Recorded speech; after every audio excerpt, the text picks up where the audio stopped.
something with a bit of defensive incompetence, which we always like. What we don't like is this. Absolute flagrant dive, and then to claim a penalty, horrendous.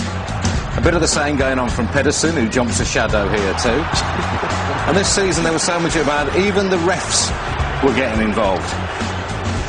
Chris Foy jumps a shadow too. Well, why shouldn't I go for something too, he seems to say. A bit of this never goes amiss, although don't do it at school, lads. And Yakubu gets a little bit from Pantsil here. Yakubu's... That's our sound effect, by the way. Yakubu's indignation just makes me laugh more every time I see it. Basic Instinct came to mind here, for reasons that I won't explain. Luckily, a programme is thrust in the way of her unbroadcastables. Before we get a look, thank you, madam. We all enjoyed that very much. Managers, we do like to get this crafty insight into their expertise, the things they spot that we can't see. Always good advice, that, isn't it? Hand signals have been fertile territory for us. Emu, you know Emu, says Gary, he's going to get it. Emu gets it unless you sort yourselves out. Yeah, that'll be the end for Emu. Here he's saying, you two, get the ball, two of you. To me, not you, ball, two, not... Anyway, whatever, I don't know what he's on about. I don't know what this is about. He turns to him, come on, you're hard enough. Quit your talking. Come on, let's get it on. Come out here. I'll sort you out. And he shrugs. This is David Moyes celebrating, yes, celebrating a goal. This is David Moyes when he's happy. This is his happy face. In a moment, he'll turn round, whip his coat off, and fling it angrily at his own bench. Not quite sure what that's all about.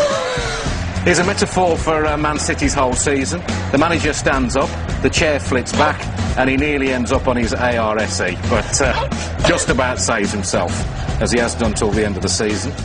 And this is a champagne moment. Mike Phelan sees a balloon. He decides to get rid of the balloon by popping it.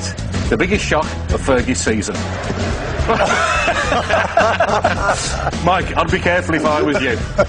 You might kill him with the shock, although maybe, Mike, that is what you were thinking of. Look at him jump. That's brilliant. My favourite fans of the season? Mr. Strong, he certainly is. As an Arsenal fan, if he says it's Tuesday, it is Tuesday. I like the cut of his jib. He's Arsenal fan too, scary, has a little dance, and then goes ballistic. I don't want to see him up a dark alley either. The scariest fan of all, though, I think this was a Borough fan. He looks like Ronnie O'Sullivan's brother, and he looks as though he's going to do something horrible. He does do something horrible. He shows us his man boobs. We didn't want to see that, especially with that look in your eye. Here was the moment I knew back in August West Brom's season was going to work out. When even the ball boys can't stay on their feet, you know you're going to have trouble staying in the Premier League. Up she goes. There was a bit of the Devon lock about that, jumping a shadow. And here we see Scott Carson doing what most West Brom fans will do when they look back at the season. Jump in horror. I don't know what he saw, but it's what we all feel when we look back on this year. Horrendous stuff. And finally, we don't want to see this. It's mascot abuse in the light of day at Stoke. Just quite disgusting. I can't believe we're showing it again, even if he is only pulling his tail out.